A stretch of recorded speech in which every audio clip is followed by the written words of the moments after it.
sommes-nous seuls dans l'univers? L'homme a toujours observé les étoiles dans l'espoir de découvrir des preuves de l'existence d'autres formes de vie. Mais la vérité n'est pas là. Elle se trouve ici. Depuis la Seconde Guerre mondiale, le gouvernement britannique surveille étroitement son espace aérien.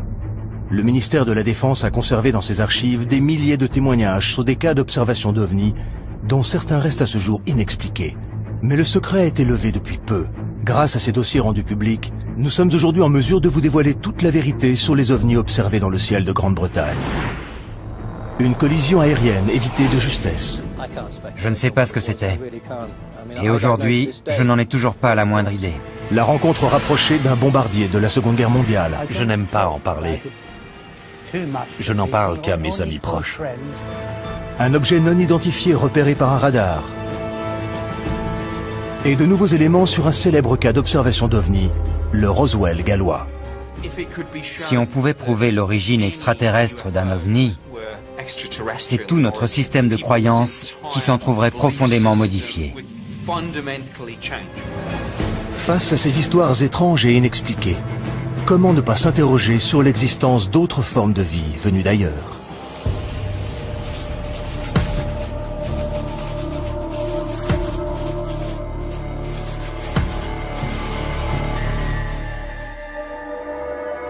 Parmi les questions les plus fréquemment posées sur Internet, 3 mots viennent en tête. Et les 2 premiers n'ont rien de surprenant. S'ils exercent un véritable pouvoir de fascination dans l'imaginaire collectif, les ovnis sont aussi les seuls de tous nos mythes du XXe siècle à avoir fait l'objet d'enquêtes, de surveillance et de manœuvres de dissimulation de la part du gouvernement. Nick Pope, qui a longtemps travaillé pour le ministère de la Défense britannique, en sait quelque chose. En 1952, le ministère de la Défense a jugé nécessaire de monter une petite unité chargée d'enquêter de manière permanente sur le phénomène des ovnis. Il existait donc bien, des années 50 aux années 2009, une petite division au sein du ministère de la Défense, le projet OVNI, chargé d'élucider les cas d'observation d'OVNI. En charge du service OVNI dans les années 90, Nick Pope a contribué à augmenter le nombre très impressionnant de dossiers que le ministère avait accumulés au fil du temps. Depuis l'ouverture de ses archives, la parole s'est libérée. Des témoins clés donnent désormais leur version des faits. Et les ufologues, sceptiques ou convaincus, sont de plus en plus nombreux à s'interroger sur ce que le ministère de la Défense a tant cherché à garder secret. C'est grâce au travail de persuasion du journaliste David Clark que le ministère de la Défense a fini par accepter de rendre ses dossiers publics. On se rend compte en parcourant ces dossiers que rien que chez nous, au Royaume-Uni, les phénomènes étranges observés dans le ciel se comptent par milliers. Il y a des choses dans le ciel que les gens sont incapables d'identifier, et ça n'a rien de nouveau.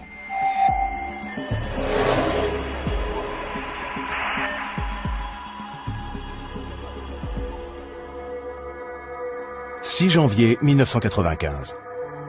2 pilotes aux commandes d'un Boeing 737 transportant 60 passagers et effectuant la liaison Milan-Manchester signalent qu'ils viennent d'éviter de justesse une collision avec un objet non identifié. Un incident qui déstabilise les autorités britanniques. Il y a dans les dossiers du ministère de la Défense plusieurs cas de collision évités de justesse entre des avions de ligne et des objets non identifiés. Et l'incident le plus frappant est celui signalé par l'équipage d'un 737 de la British Airways. Speedbird 5061, survol des Pennines, 15 km. Ils approchaient d'une zone nuageuse, mais le ciel était encore bien dégagé, et la vision plutôt bonne, quand soudain le copilote a vu un objet illuminé comme un arbre de Noël leur arriver dessus.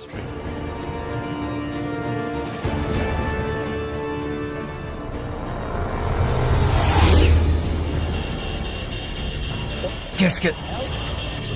L'objet est passé tellement près qu'il s'est instinctivement baissé. Il a vraiment cru qu'il allait le heurter. Il s'est aussitôt tourné vers le commandant pour lui dire « Vous avez vu ?» Et le commandant lui a répondu « Oui, j'ai vu ». Les pilotes appellent aussitôt la tour de contrôle de Manchester. De peur de voir leur réputation mise à mal, les pilotes ne sont pas vraiment enclins à dire qu'ils ont vu des soucoupes volantes. Et ce qui est intéressant dans cette affaire, c'est que les deux pilotes ont pris l'initiative de faire un rapport officiel sur la collision qu'ils venaient d'éviter dès leur arrivée à l'aéroport, pour que l'aviation civile fasse une enquête sur ce qui avait bien pu se produire. Et c'est exactement ce qui s'est passé. À la suite de cet incroyable incident, le ministère diligenta une enquête complète et approfondie, dont Anthony Booth, responsable des enquêtes de sécurité dans l'aviation civile, fut chargé. C'était très étonnant comme affaire. Ça faisait 7 ans que je travaillais dans ce service et jamais encore je n'avais été confronté à un cas pareil. Nous avons interrogé les deux pilotes, examiné les enregistrements radars, les transcriptions des enregistrements des voix des pilotes, de celles des contrôleurs du trafic aérien de Manchester, tout ce qui pouvait nous éclairer sur la nature de cet objet. Si les pilotes refusent aujourd'hui de s'exprimer publiquement sur cette affaire, nous savons aujourd'hui, grâce à l'ouverture des archives du ministère de la Défense, ce qu'ils ont déclaré à Anthony Booth à l'époque. Je regardais droit devant moi quand j'ai vu quelque chose passer sur le côté qui a attiré mon attention.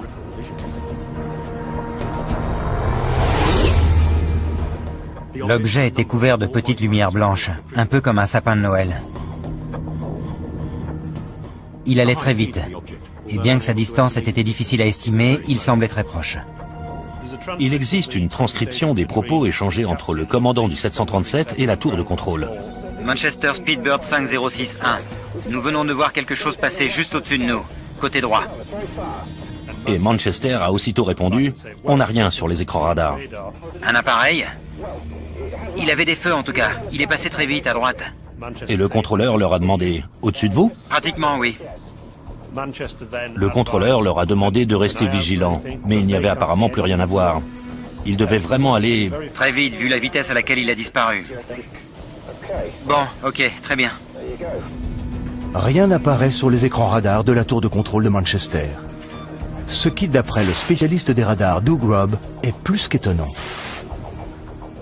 Vu le nombre de radars installés à cet endroit, les chances qu'une telle activité échappe à la détection sont quasi nulles.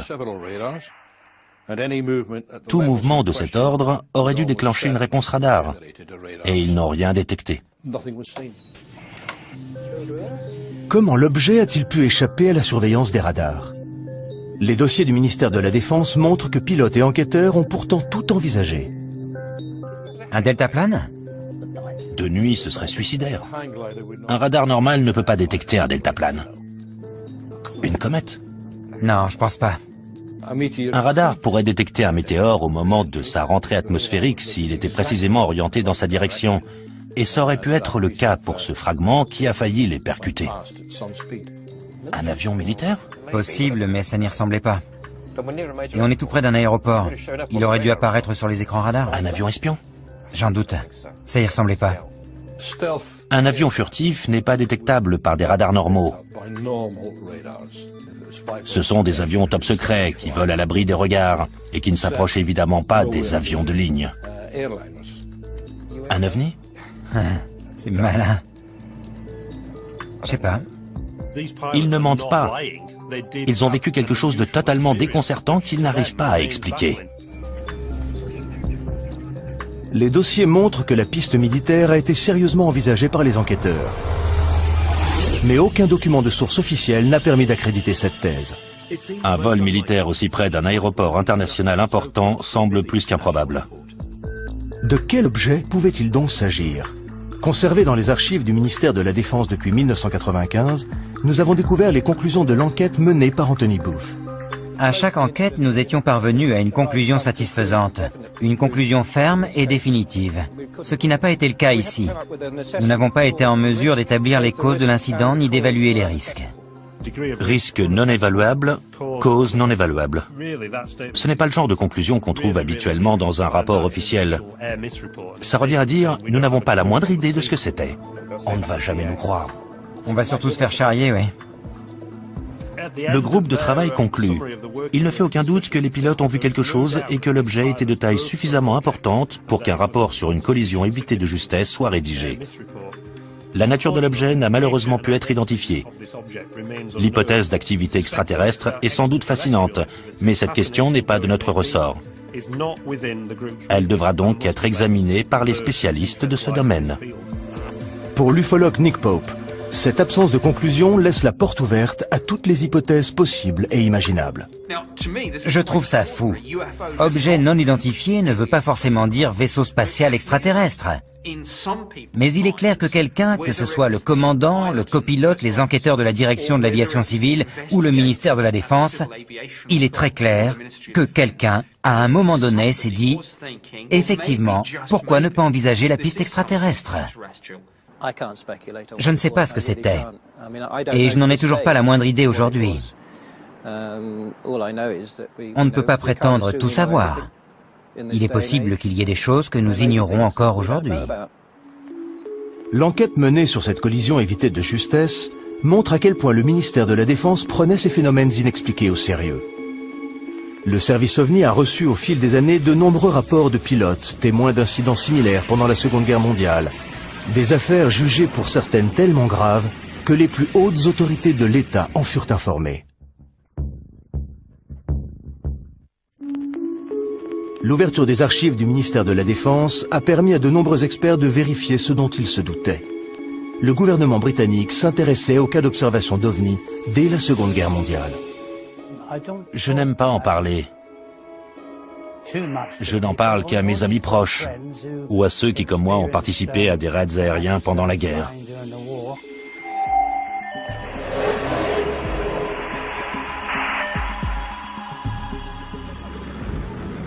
Printemps 1944.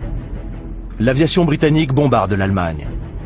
Les bruits qui courent alors sur d'étranges missiles non identifiés parviennent jusqu'au haut commandement des armées. D'après les dossiers du ministère de la Défense, l'ordre de garder le silence sur ces objets non identifiés susceptibles de nuire au moral de la population est venu de l'état-major même des armées. L'artilleur Bernard Day témoigne. Voici le journal que je tenais pendant la guerre. À la date du 26 avril, j'ai écrit « Opération Essen ». Raid aérien de 300 appareils sur Essen. Le même jour, Bernard Day assiste à un événement incroyable. Des objets non identifiés que je décrirais comme des boules de feu incandescentes. C'est la première fois que Bernard Day s'exprime publiquement sur ce qui lui est arrivé cette nuit-là. Nous avons quitté la zone cible pour rentrer à notre base, à Mildenhall. Nous survolions la France, où tout était calme. Soudain, j'ai vu 3 boules de feu sous l'appareil qui nous arrivaient droit dessus. J'ai immédiatement prévenu notre pilote, Arthur Horton, avec l'interphone de bord.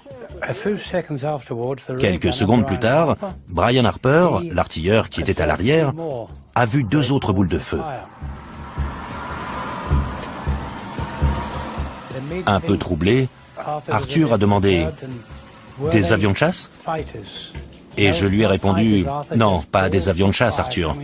Des boules de feu qui foncent droit sur nous. » J'ai dit à Arthur « Change de cap. Vire à droite. Vite, vite, vite. »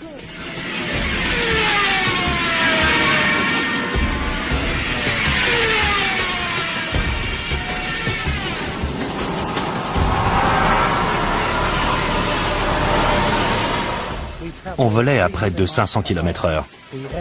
L'appareil tremblait comme une feuille. Et on n'arrivait toujours pas à les semer.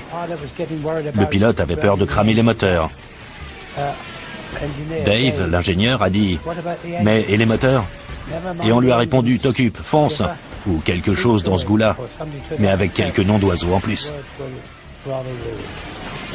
On a eu la trouille de notre vie ce jour-là. Et puis, les 5 boules de feu ont fini par perdre de leur vitesse. Elles ont disparu dans la nuit. Et on est rentré à la base sain et sauf.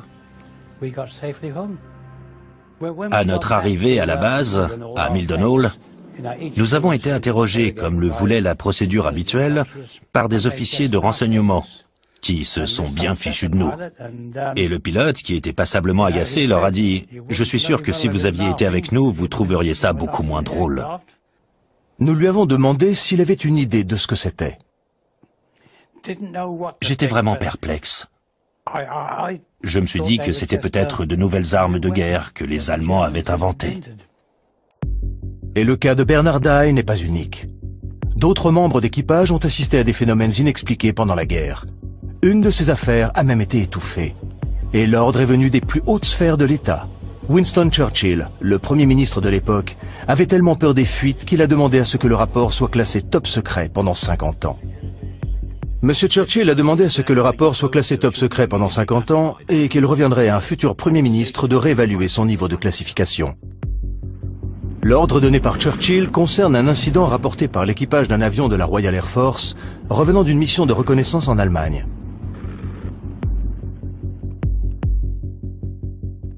Mon grand-père a assisté à une discussion à propos d'un incident qui était arrivé à l'équipage d'un bombardier de la Royal Air Force. Selon les dossiers du ministère de la Défense, l'histoire a d'abord été rapportée par le petit-fils du garde du corps de Churchill, qui avait assisté à une réunion d'urgence entre le Premier ministre et le général Eisenhower, commandant suprême des forces alliées en Europe, où les deux hommes avaient discuté de l'incident. Il écrivait pour savoir si le ministère pouvait confirmer cette histoire selon laquelle le garde du corps avait assisté à une discussion entre Churchill et Eisenhower à propos d'un mystérieux incident qui était arrivé à l'équipage d'un avion de reconnaissance de la Royal Air Force. Ces hommes disaient avoir vu un objet métallique arriver à leur hauteur, puis les prendre en chasse, en se comportant de manière tellement étrange qu'aucun des membres de l'équipage n'avait pu y reconnaître un appareil de l'aviation allemande ou tout autre aéronef ennemi qu'ils auraient pu connaître. Un expert en aéronautique est également présent à la réunion. Il a écarté la possibilité d'un missile, un missile ne pouvant ralentir sa course pour rester à la hauteur d'un avion moins rapide que lui. Pour Churchill, l'affaire n'ira pas plus loin. Quand l'un des participants à la réunion a évoqué la possibilité d'un objet volant non identifié, Churchill a immédiatement demandé à ce que l'incident soit classé top secret. Le dossier va même plus loin. On y apprend combien Churchill s'inquiétait de la réaction des Britanniques s'ils avaient eu vent de cette mystérieuse affaire d'OVNI.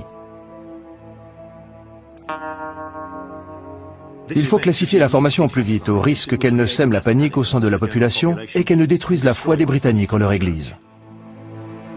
D'après les dossiers du ministère de la Défense, ce n'est pas la première fois que Churchill est amené à gérer une affaire d'OVNI. En octobre 1912, d'étranges lumières avaient été aperçues au-dessus des chantiers navals de HMS dans l'Essex. Et Winston Churchill, qui était alors Premier Lord de l'Amirauté, avait dû s'en occuper. Il avait d'ailleurs dû admettre devant le Parlement qu'il n'était pas en mesure d'expliquer ce qui s'était passé. Les dossiers montrent que même après la guerre, Churchill s'intéressait de près à ces phénomènes inexpliqués. Après la vague d'observations d'OVNI à Washington, qui fit la une des journaux en 1952, Churchill s'est beaucoup intéressé à ces histoires. Il a d'ailleurs envoyé une note au secrétaire d'État de l'air disant « Quel crédit faut-il accorder à ces histoires de soucoupes volantes? J'aimerais en savoir plus. Envoyez-moi un rapport quand cela vous sera possible. » Bernard Dye ignorait tout de ces affaires que Churchill prenait tant de soin à dissimuler au grand public pendant la Seconde Guerre mondiale. Nous lui avons montré le dossier du ministère de la Défense concernant Churchill. D'après ce que j'ai lu dans ce rapport, ça ressemblait vraiment beaucoup à ce que j'ai vu moi-même cette nuit-là.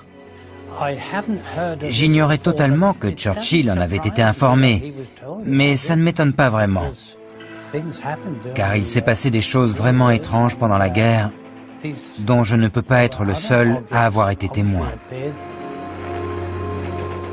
Ce qui est frappant, c'est le nombre très élevé d'incidents de ce type rapportés par les équipages dans les années 40. Des dossiers de la Royal Air Force conservés aux archives nationales mentionnent ces rapports sur des phénomènes semblables à des explosions de roquettes qu'on n'a jamais pu expliquer. Mais à la fin de la guerre, quand on a interrogé les pilotes de la Luftwaffe, certains ont raconté avoir vu des choses similaires qu'ils ont prises pour des armes secrètes ennemies. Y aurait-il une explication rationnelle à ces phénomènes observés par les équipages pendant la guerre? À l'époque, on a mis ça sur le compte de l'état de stress des pilotes et des équipages, qui, face au danger, secrétaient de telles doses d'adrénaline que leur perception en était altérée.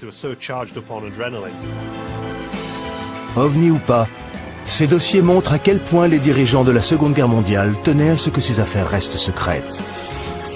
Et le temps ne changera rien à l'attitude du gouvernement face aux OVNI. 50 ans plus tard, il en aura toujours aussi peur.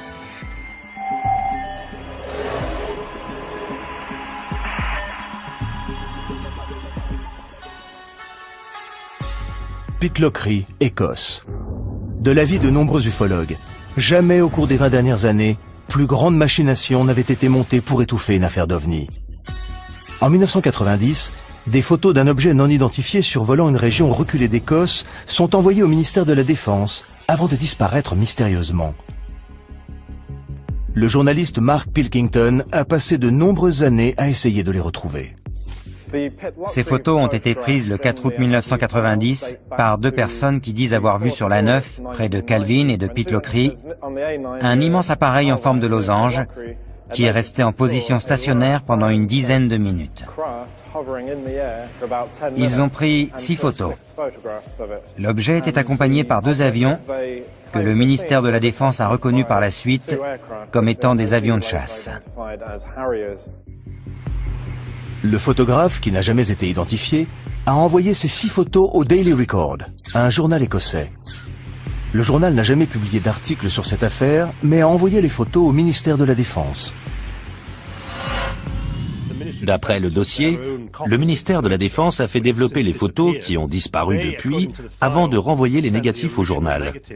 Curieusement, le journal n'a jamais publié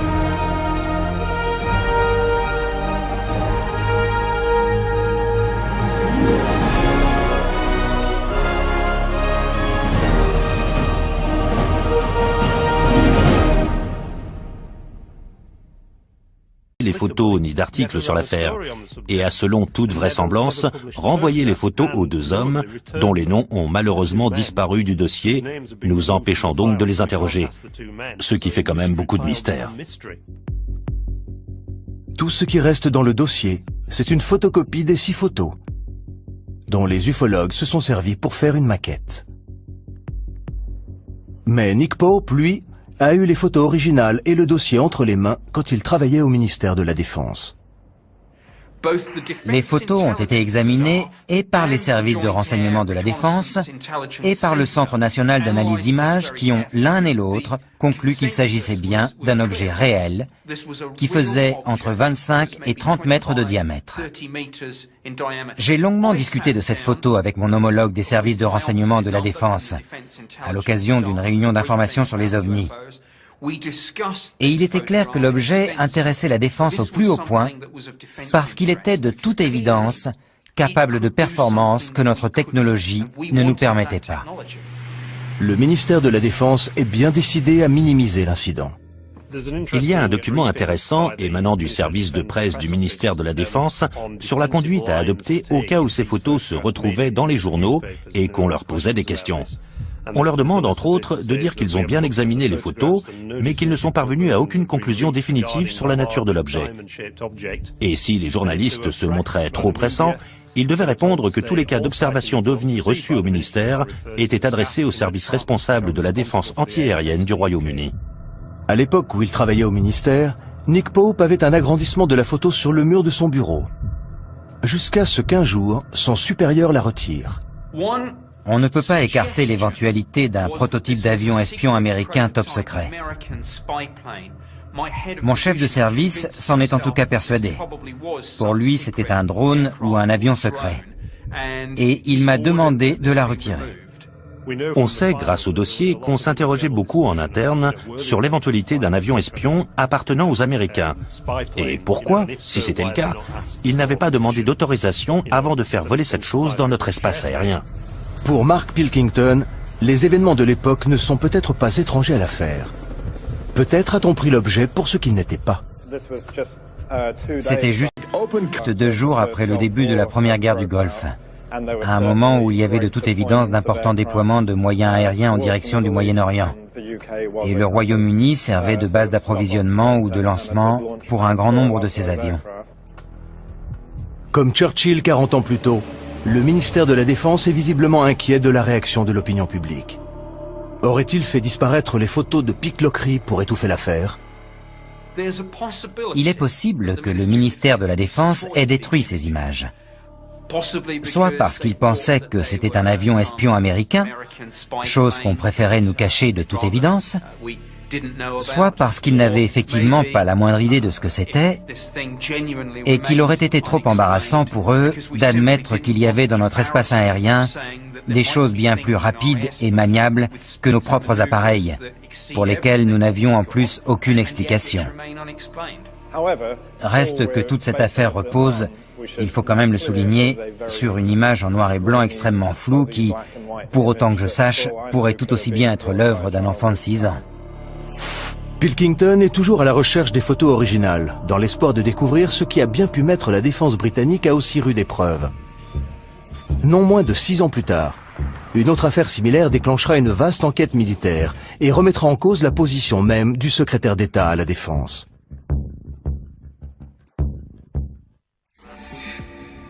En 1996, le ministère de la Défense se retrouve embarqué dans une nouvelle affaire d'OVNI, repérée cette fois dans le ciel d'East Anglia. Une affaire qui impliquera la police, la gendarmerie maritime et la Royal Air Force, et où le secrétaire d'État à la Défense en personne sera interpellé sur son inaction. Je suis très préoccupé par un incident survenu près des côtes d'East Anglia relatif à un objet volant non identifié dont la présence a été corroborée par plusieurs radars militaires. Pourquoi n'avons-nous pas envoyé nos chasseurs ? Cette affaire, qui sèmera la panique jusqu'au sommet de l'État, débute par une calme soirée d'octobre sur la côte est du Royaume-Uni.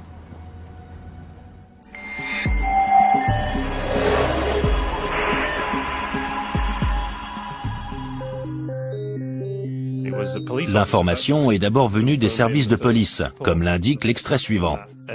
La police signale au petit matin d'étranges lumières rouges et vertes tournoyant dans le ciel au sud-est de Skegness. Il semble qu'elles soient très haut dans le ciel, juste au-dessus du Wash. Les agents appellent le commissariat de Skegness pour signaler les lumières. J'ai tout de suite appelé le centre de commandement de Skegness qui a prévenu la gendarmerie maritime de Yarmouth, pensant qu'il s'agissait d'un incident qui s'était produit en mer.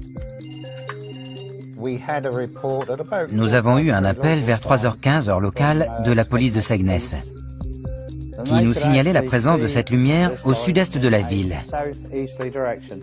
Nous ne savions pas ce que c'était à ce moment-là, mais nous avons immédiatement prévenu les radars de la défense antiaérienne pour savoir s'ils avaient repéré quelque chose de leur côté. L'appel passe par la base de Neatishead, le centre de défense antiaérien le plus important du sud de l'Angleterre. Le radar de Claxby signale un écho à 2,1 degrés. Un radar a détecté la présence d'un objet qu'ils n'ont pas identifié, mais qui n'était pas un avion. L'écho-radar et les étranges lumières signalées non loin de Skegness auraient-ils la même origine? Un vent de panique souffle sur la ville et la police reçoit des dizaines d'appels. Non, ils ne sont pas en train de nous envahir. Un appel est lancé à tous les navires pour savoir si les lumières sont visibles depuis la mer. Un tanker répond. Conocost à Yarmouth, signalons un groupe de lumière au-dessus de l'estuaire. Le navire qui a appelé, le Conocost, se trouvait dans cette zone, tout près. À 3h50, l'agent Leyland monte sur le toit du commissariat de Skegness et filme les lumières pendant 5 minutes. Il n'y en a désormais plus qu'une, de couleur blanche et en position stationnaire. Dans les milieux ufologues, la nouvelle se répand comme une traînée de poudre. Il y a eu des fuites, et la transcription des propos échangés entre la gendarmerie maritime, la police et le chalutier s'est retrouvée sur le bureau d'un journaliste. L'affaire a soudain pris de telles proportions qu'elle est arrivée aux oreilles d'un député de la région. L'affaire prend une telle ampleur que le député travailliste local Martin Redmond s'en mêle et interpelle les pouvoirs publics.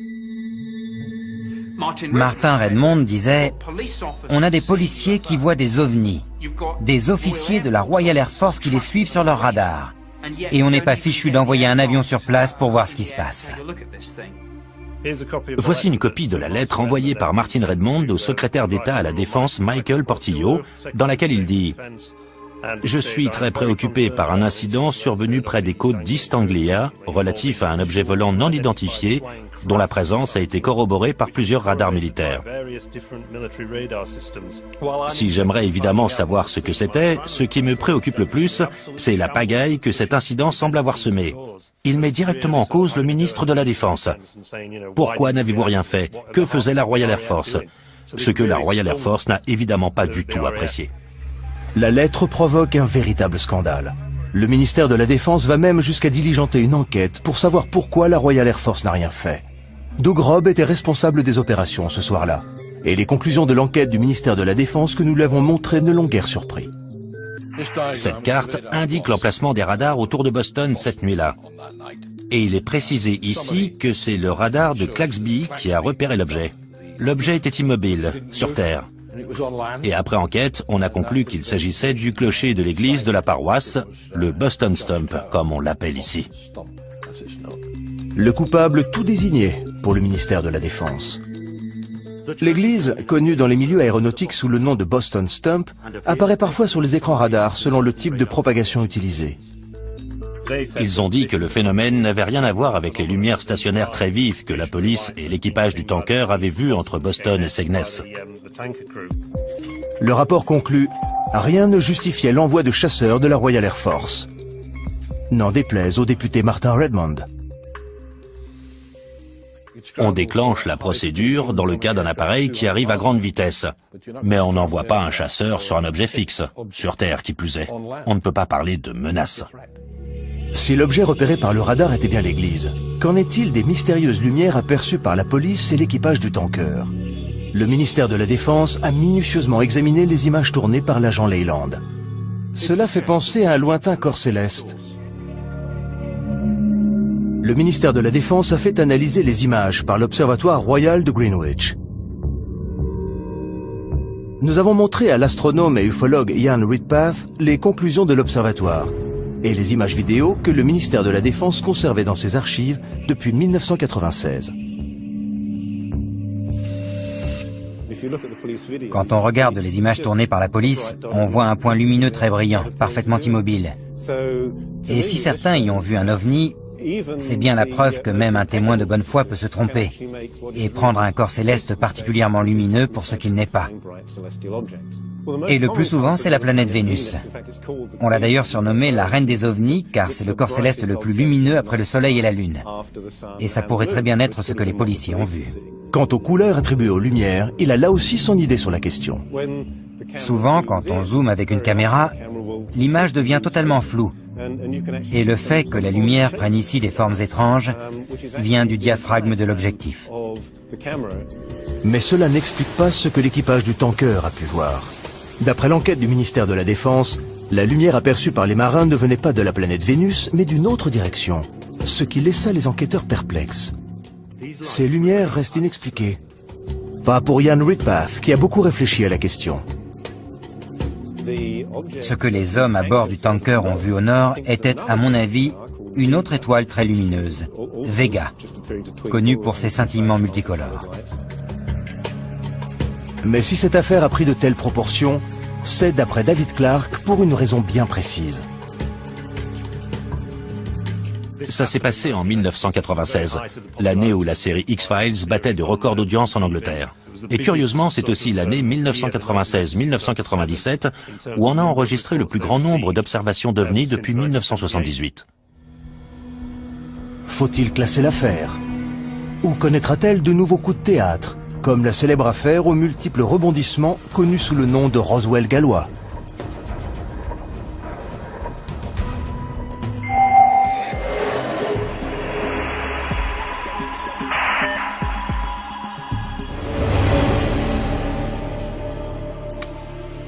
1974, au nord du Pays de Galles. Des milliers de témoins font état d'une violente secousse sismique et d'étranges lumières tombant du ciel. De l'avis de certains ufologues, il s'agirait d'un crash d'OVNI, affaire que le gouvernement aurait depuis cherché à étouffer. Il y a eu une terrible explosion et une violente secousse qui a fait trembler toute la maison. J'ai eu l'impression que ça passait juste au-dessus de nous.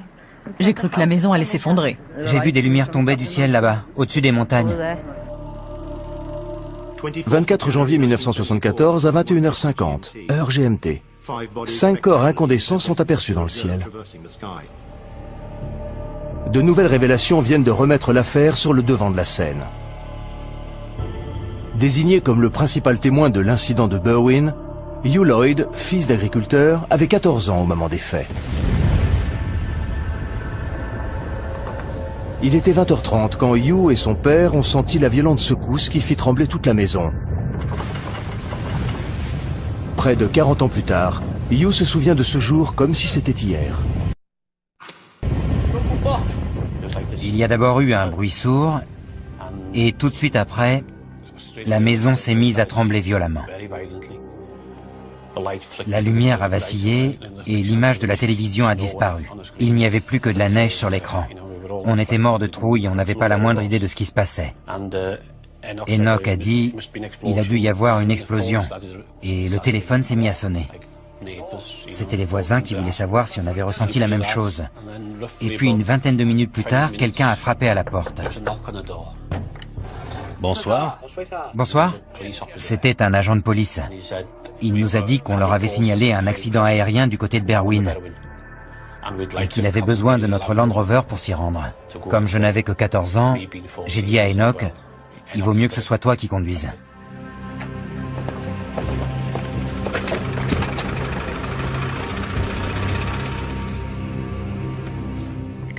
On a roulé sur un peu plus d'1 kilomètre en direction des montagnes et on s'est arrêté. On est sorti de la voiture avec les torches, tout était calme. Il faisait tellement noir qu'on n'y voyait rien. Répartissez-vous les torches.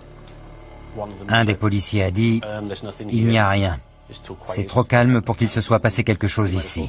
Autant que vous rentriez. On a fait demi-tour et au moment où on arrivait à la voiture, on a vu une lumière très vive. Qu'est-ce que c'est que ça ? Au-dessus de la vallée, juste derrière ces arbres, là-bas, à gauche, dans la vallée entre ces deux montagnes, une lumière très vive qui montait du sol. Une lumière vraiment éblouissante.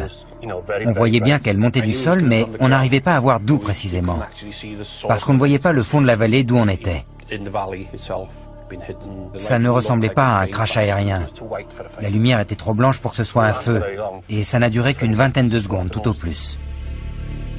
Et ils ont eu beau chercher, ils n'ont jamais découvert la moindre trace d'accident aérien. Comment expliquer cette lumière? L'ufologue Andy Roberts a passé des années à enquêter sur cet incident. S'il ne croit pas vraiment à la thèse extraterrestre, il admet qu'il existe un véritable mystère autour de cette affaire. Quand Patty Vance, une infirmière d'un village des environs, a entendu l'explosion, elle a tout de suite pensé à un accident aérien. Et comme elle était infirmière et qu'elle avait du matériel médical, elle a décidé de se rendre immédiatement sur place pour venir en aide aux blessés en attendant que les secours arrivent. Patty Vance et ses deux filles sont à environ 6 km de l'endroit où se trouve Hugh Lloyd, quand la violente secousse se fait sentir. Qu'est-ce que c'est? On aurait dit un avion. Elle a pris sa voiture avec ses deux filles et elle a roulé pendant une quinzaine de minutes sur la départementale, pensant voir surgir une épave d'avion en feu à chaque instant. C'est la route qu'elle a prise ce soir-là. Une route qu'elle connaissait bien et qui ne lui posait aucun problème, même de nuit. Elle arrivait dans l'autre sens et au détour de ces arbres, là-bas, elle a eu la surprise de découvrir sur la gauche, non pas une scène de crash aérien, mais une énorme boule de lumière qui passait du rouge au blanc, puis au orange. La source lumineuse est bien trop loin de la route pour pouvoir parcourir la distance à pied. Abasourdie, Patty Vance et ses deux filles restent un moment dans la voiture à regarder l'étrange boule de lumière changer de couleur. Près de cette boule, grosse comme la moitié de la Lune, elle a vu s'agiter des torches et des phares de voiture. Elle n'a pas vraiment compris ce qui se passait, mais comme visiblement ce n'était pas un crash aérien et que la situation avait de toute évidence déjà été prise en main, Elle est rentrée chez elle, mais elle ne sait toujours pas ce qu'elle a vu. Malgré l'arrivée de mystérieux hommes en noir censés faire la lumière sur cette affaire, Pat Evans et Hugh Lloyd ne sauront sans doute jamais ce qu'ils ont vu cette nuit-là. L'étrange boule de lumière aperçue par Pat Evans et Hugh Lloyd en 1974 fait désormais partie du folklore ufologique. Et rien dans les dossiers du ministère de la Défense ne semble vouloir éclaircir ce mystère, qui décidément résiste à toute tentative d'explication. Peu de temps après l'incident, des chercheurs de l'Institut d'études géologiques britanniques furent dépêchés sur les lieux pour enquêter sur la secousse sismique. Juste après le tremblement de terre, nous avons reçu pas mal de témoignages, pas tous très cohérents, sur l'endroit exact où les lumières avaient été aperçues. J'ai donc envoyé une équipe pour interroger les gens sur place sur ce qu'ils avaient vu, entendu et ressenti. Dans la légende de Berwyn, les hommes de l'Institut d'études géologiques britanniques, aux allures de fonctionnaires et tout de noir vêtus, ont été surnommés les hommes en noir. Certains semblaient trouver notre démarche suspecte, et on nous regardait d'un drôle d'air, comme si nous, humbles chercheurs de l'Institut d'études géologiques, avions quelque chose à voir avec les étranges événements qui s'étaient passés dans la région. Nous avons retrouvé dans les dossiers du ministère de la Défense le compte-rendu de Chris Browett sur son entretien avec l'infirmière Pat Evans. Dans le compte-rendu que j'ai rédigé à l'époque, Pat Evans disait qu'elle avait effectivement ressenti la secousse, mais qu'elle avait surtout eu très peur d'une lumière qu'elle avait vue dans le ciel. Une grosse boule de lumière d'un rouge incandescent. Ça, c'est la photocopie d'une carte que nous avons beaucoup utilisée lors de nos déplacements. Elle nous permettait de localiser l'endroit où l'interview avait eu lieu et de savoir ce que la personne avait vu, entendu et ressenti à cet endroit précis. La découverte de cette carte, conservée dans les archives du ministère de la Défense, a été une véritable révélation. On y voit que les lumières aperçues par Pat Evans et Hugh Lloyd sont apparues simultanément à un endroit très précis. L'ufologue Andy Roberts est retourné à l'endroit où Pat Evans et ses filles avaient vu la boule de lumière en 1974. Le même endroit où elle a raconté son aventure à Andy Roberts en 1998. Quand j'ai amené Pat Evans ici en 1998 et qu'elle m'a raconté son histoire, je l'ai prise en photo. Une photo où elle montre du doigt l'endroit où elle a vu ce qu'elle a vu en 1974. Et on voit qu'elle indique cette direction, là où la police et les agriculteurs sont eux-mêmes venus voir ce qui se passait. Pat Evans était sur la route qui va de Langennock à Welshpool, qui se trouve juste là, derrière ces arbres, là-bas.